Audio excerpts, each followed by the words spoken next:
Welcome, bienvenidos, benvindo, to the Soccermetrics Copa Libertadores show, part of the SDH network, the only English language show to vote to South America's premier club competition. I'm your host, Howard Hamilton, the founder of Soccermetrics. The balls have been drawn and the groups are set. 32 teams know where they're headed over the next 2 months to play the 3 teams that stand between them and a place in the latter stages of the tournament. In this episode, I'll introduce you to the 8 groups of this year's CONMEBOL Libertadores and the teams that will occupy them. First, we start with news from around the Libertadores, and it really has to do with news from the Copa Libertadores draw.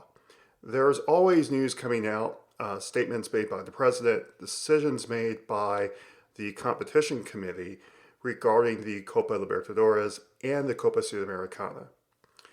One of the big news items coming out of the draw have been changes to the ranking criteria in the group stage. In previous seasons, the rank in the group stage was determined by points, of course, and then total goal difference over all 6 matches, goals scored, then away goals scored, then the CONMEBOL club ranking. Now, group stage rank will be determined by points, and then after points, head-to-head results between involving teams. And these head-to-head results prioritize points, then goal difference, then goals scored. If there's still a tie after considering head-to-head results, then total goal difference will be considered, followed by total goals scored, and new for 2026, the total number of red cards received by a team, followed by the total number of yellow cards received by a team. The fewer red and yellow cards, the better, of course. And if there is still a tie after considering red and yellow cards, then places in the group stage will be decided by drawing of lots. So it's a different set of criteria. The big change is that away goals scored will no longer be considered, and the CONMEBOL club ranking will no longer be considered, but rather head-to-head results will be the first tiebreaker in case of a tie among teams in the group stage tables. The second news item has to do with the schedule for the group stage. Now, this is unchanged from previous seasons, but it's important to understand the schedule of the teams in the group stage to put matches in the proper context. And I'm going to start with describing the schedules for each match day. Match day 1, team number 4, team in pot number 4, hosts the team in pot number 2, and team drawn from pot 3 will host the team drawn from pot number 1.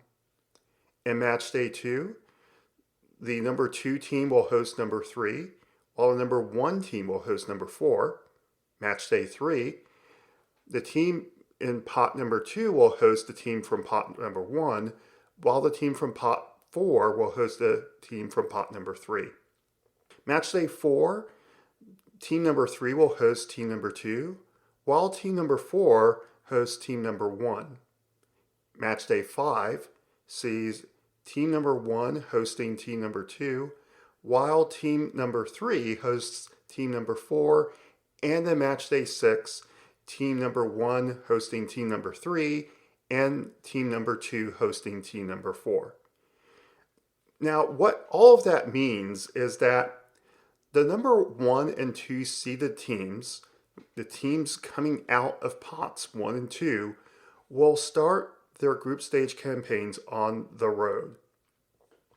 Team number 1 will be at home for match day number 2 before they play consecutive away matches in match days number 3 and 4. The top seed will finish up their group stage program playing their last 2 matches at home. the team in seed number 2 will play consecutive home games in match days 2 and 3 and consecutive away games in match days 4 and 5 before finishing up at home. The number 3 and 4 seeded teams will start their Libertadores group stage campaigns at home before playing on the road. The number 3 seed will play consecutive away matches in match days 2 and 3 before playing consecutive home games in match days 4 and 5 and finishing their group stage campaign on the road. The number 4 seed will start at home. They will play on the road in match day number 2 before returning home for 2 consecutive home games in match days 3 and 4, and then play their final 2 group stage matches on the road. So what this means is that while seeds number 1 and 2 will start their group stage on the road, they will play their final match of the group stage at home. And the number 1 seed is guaranteed to play their final 2 group stage matches at home. Number 3 and 4 seeds will start at home, and they will finish the group stage campaign on the road, with the number 4 seed having to play their last 2 matches on the road. And given the historical performance of teams in the group stage, where home form matters a huge amount, away points are at a premium, it's really important to bank those home points before going on the road. And if you're the number 4 seed, it's even critical to steal points in that match day 2 game, because points in the final 2 group stage matches will be hard to come by. So that makes up the schedule for the group stage, and that presents what these 4 teams will have to prioritize as they go through their group stage program. So with all of that out of the way, here are the 8 groups that make up this season's CONMEBOL Libertadores group stage. And we start in Group A. Heading the top of the group are the current holders, Flamengo. They won the competition for the 4th time last November. They also won the Brasileirão in 2025. They're the highest valued squad in the competition, if you go by numbers from Transfer Market, and they're making their 22nd appearance in the Copa Libertadores. They'll be joined by Estudiantes de La Plata. They won the Clausura championship in Argentina, and making their 19th appearance, they have won the Copa Libertadores on 4 occasions. 3 seasons in a row from 1968 to 1970, and for the 4th time in 2009. Cusco will appear alongside them in Group A. They finished 2nd place in Peru's Liga Uno, and they're in the competition for the 5th time. Bringing up the group are Independiente Medellin. They were 2nd best in Colombia's annual table among non-direct qualifiers, and they advanced out of the preliminary stages. They're making their 11th appearance in the Copa Libertadores. Their best finish was an appearance in the semifinal round in 2003. Now Group B. And heading the group are Club Nacional de Football. The current champions of the Uruguayan League. They are making a record-breaking 53rd appearance in the Copa Libertadores, winning this competition 3 times in 1971, 1980, and 1988. Joining them are Universitario, the Liga Uno champions, champions of Peru. They are making their 36th appearance in the competition. Their best appearance, or their best finish, was an appearance in the final in 1972. Alongside Nacional and Universitario are Coquimbo Unido. This team has become a favorite among several in the SDH network. They are the current champions of Chile's Primera División. First time they've ever been champions. And the Pirates returned to Libertadores after a 34-year absence. Finishing up the group is Deportes Tolima.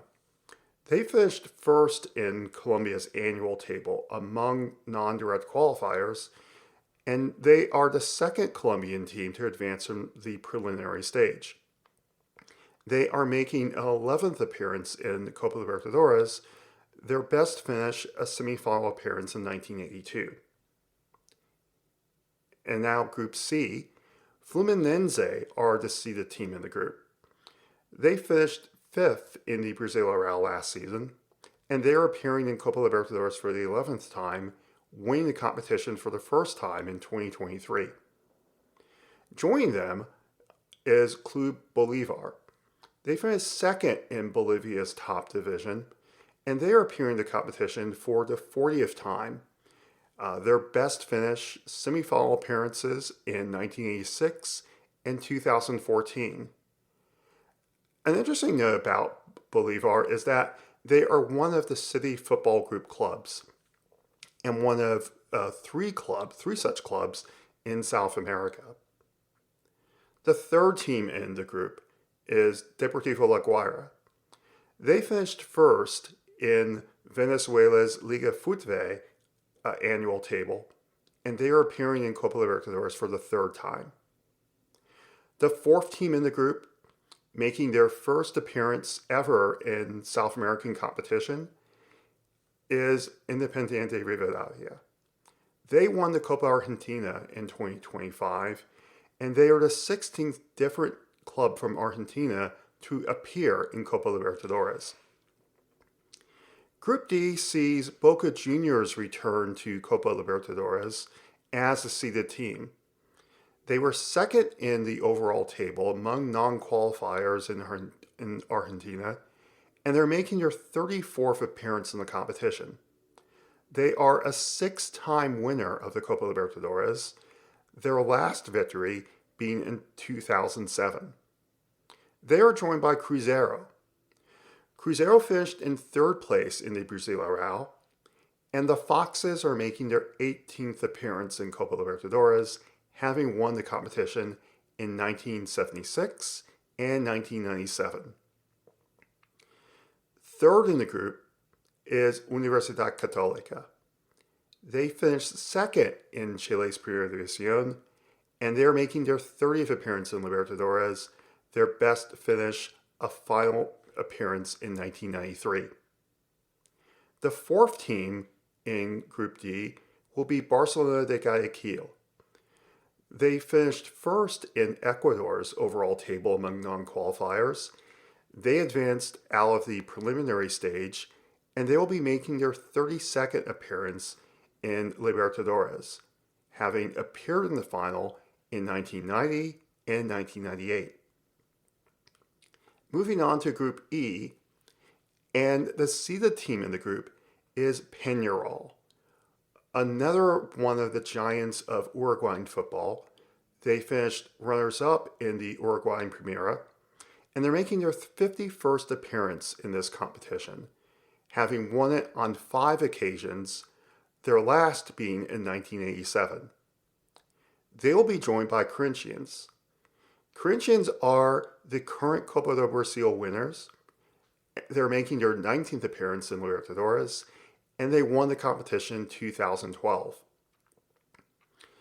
Alongside them will be Independiente Santa Fe, or Santa Fe for short. They are the champions of Colombia's Apertura competition, and they will be making their 15th appearance. Their best finish, a semifinal appearance in 1961 and 2013. They will be joined by another debutante in Libertadores, Club Atlético Platense. They were the champions of Argentina's Apertura tournament, and they are the 17th different club from that country to appear in Copa Libertadores. Group F sees Palmeiras head the group. They were the runners-up in the Brasileirão in 2005, and they'll be making their 26th appearance in the competition. They have won Libertadores on 3 occasions: 1999, 2020, and 2021. And they feature a number of players known to European football, such as Memphis and Jesse Lingard. They'll be joined by Cerro Porteño. Cerro Porteño are the Copa de Primera champions in Paraguay that had a better record. Paraguay, like a lot of other leagues in South America, have an Apertura and a Clausura competition. Cerro are making their 47th appearance in Copa Libertadores. Their best finish was a semifinal appearance in 2011. And an interesting thing about Cerro is that this season they have edged out Olimpia for most appearances in Libertadores among Paraguayan clubs. Joining Cerro and Palmeiras are Junior. Junior are the Colombia Finalización champions, and they're making their 19th appearance in Libertadores. Their best finish, a semifinal appearance in 1994. Rounding out the group are Sporting Cristal. They finished in 3rd in Peru's Liga Una. They are making their 41st appearance in Libertadores, advancing from the preliminary stage, and they finished as runners-up in 1997. Moving on to Group G, where heading the group will be Liga de Quito. Last season's semifinalists, they were runners-up in Ecuador's Serie A. They will be making their 23rd appearance in the competition, and they won it all in 2008.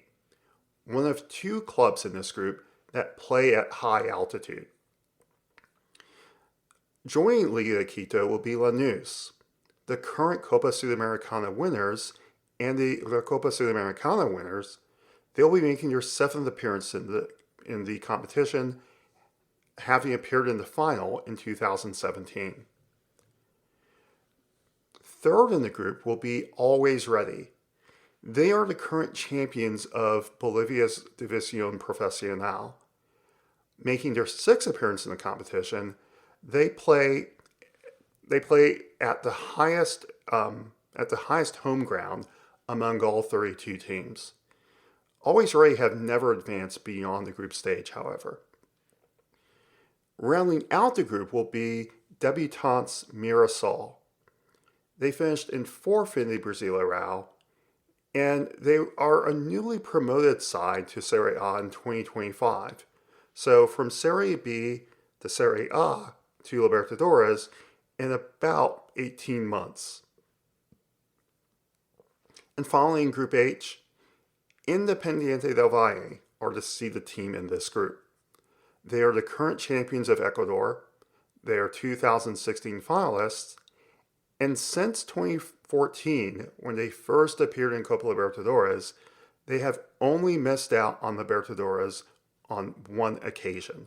So 12 appearances in all. Libertad will be in the group alongside IDV.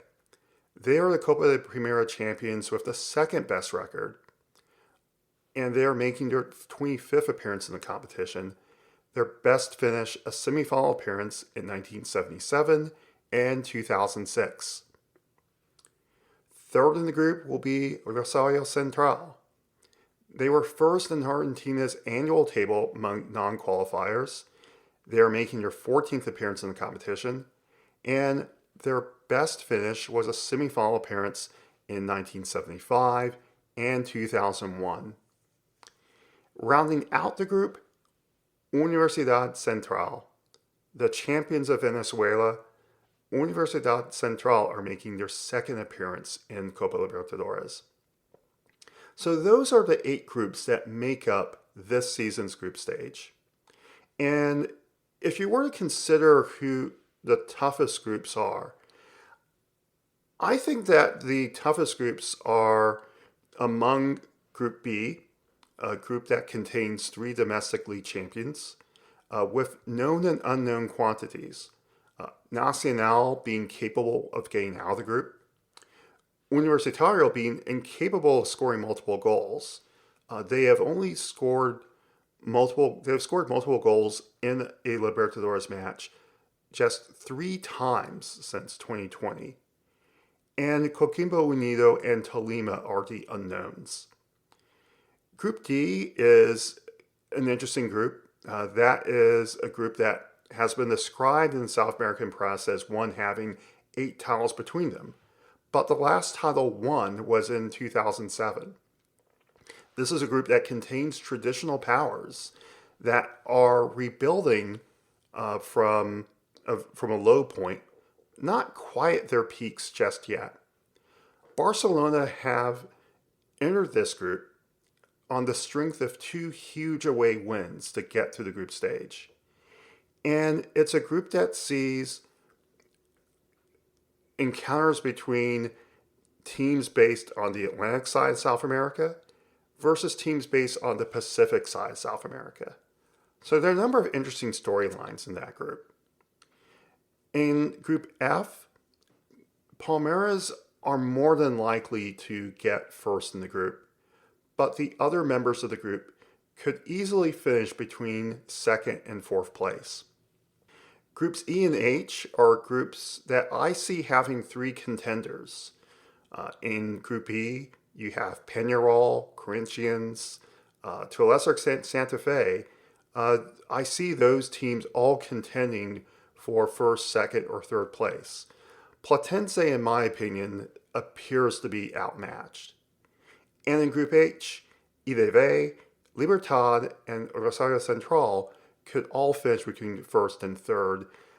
I don't see Universidad Central being a huge factor in the group. And finally, groups A, C, and G are groups in which there is a clear division between the top 2 and the rest of the group. Group A with Flamengo and Estudiantes, Group C, Fluminense and Bolivar, and Group G, Liga de Quito and Lanús. So the last thing to mention about the groups in this season Libertadores is the prize money. There's not a significant change to the prize money in Copa Libertadores.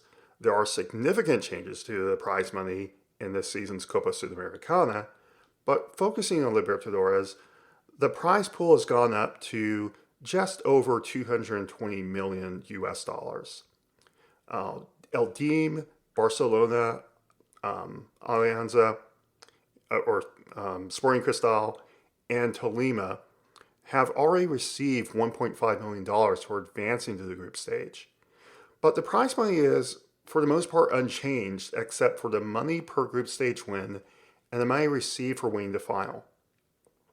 All group stage teams receive $1 million per home match, plus $340,000 for each win. That's an increase in about $10,000 from last season. All teams that advance out of the group stage get $1.25 million. The teams that advance to the quarterfinals receive $1.7 million. Teams advancing to semifinals receive $2.3 million. The runner-up in the final receives $7 million. And the winner of the Copa Libertadores receives $25 million. And that's a $1 million increase from last season. Plus, there are bonuses for goals scored, clean sheets, and performance in the group stage. So it is very possible that the winner of this season's Libertadores could clear more than $30 million and possibly as much as $40 million for appearing in this season's competition. So it is one of the richest tournaments in world club football.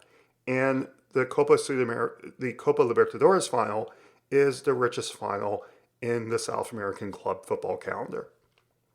And finally, the first match day of the group stage will be the week of April 6th and actually continues to the end of May.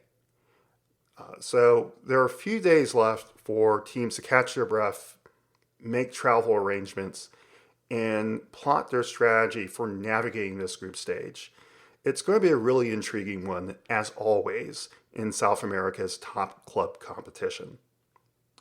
So, if you have a comment or question about this podcast or about the Libertadores, you are more than welcome to send them to my X handle at Soccermetrics. You can also send questions or comments to @SoccerDownHere or to Jason Longshoe. This show is also distributed on YouTube and Facebook, and you can follow the conversations there. There's some time to the start of the group stage, so I'll return next week with a historical vignette, the story of a short-lived competition related to the Copa Libertadores. This has been the Soccermetrics Copa Libertadores show, proudly part of the SDH network. See you later. Hasta luego. E até mais.